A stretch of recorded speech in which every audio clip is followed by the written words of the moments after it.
Chhatrapati संभाजीनगरच्या Jahagirdar colony मगरिबी compound परिसरात दूषित आणि दुर्गंधीयुक्त पाणी पुरवठ्यामुळे नागरिक त्रस्त झाले आहेत।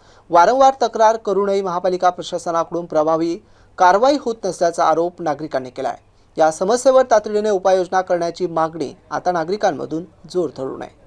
जागीरदार कॉलनी मगरिबी कंपाऊंडमधील नागरिकांच्या म्हणण्यानुसार गेल्या काही दिवसांपासून घरातील नळाला येणाऱ्या पाण्यात घाण आणि दुर्गंधी जाणवते। त्यामुळे हे पाणी पिण्यासाठी तसेच घरगुती वापरासाठी सुरक्षित आहे की नाही याबाबत नागरिकांमध्ये सध्या चिंता निर्माण झाली आहे। दूषित पाण्याच्या वापरामुळे विविध आजाराचा धोका वाढण्याची शक्यता असून विशेषतः लहान मुले आणि ज्येष्ठ नागरिकांच्या आरोग्याबाबत नागरिकांनी चिंता व्यक्त केली आहे। पाणी पुरवठ्याच्या पाईपलाईनमध्ये सांडपाणी मिसळत आहे, याची तातडीने तपासणी करावी आणि अशी मागणी आता नागरिकांनी केली आहे। तसेच परिसरातील पाण्याचे नमुने घेऊन प्रयोगशाळेत तपास करण्यासाठी न्यावेत। पाईपलाईन आणि वालची पाहणी करून दूषित पाणी पुरवठ्याचे नेमके कारण शोधावे अशी मागणी नागरिकांनी केली आहे। एकीकडे नागरिकांना स्वच्छ आणि सुरक्षित पाणी देण्याची जबाबदारी असताना दुसरीकडे मगरिबी कंपाऊंडमध्ये दुर्गंधीयुक्त पाण्याच्या तक्रारी समोर येत आहे। त्यामुळे पालिका प्रशासन या गंभीर प्रश्नाची दखल घेऊन तातडीने उपाययोजना करणार का हे पाहणं आता तितकंच महत्त्वाचं ठरणार आहे।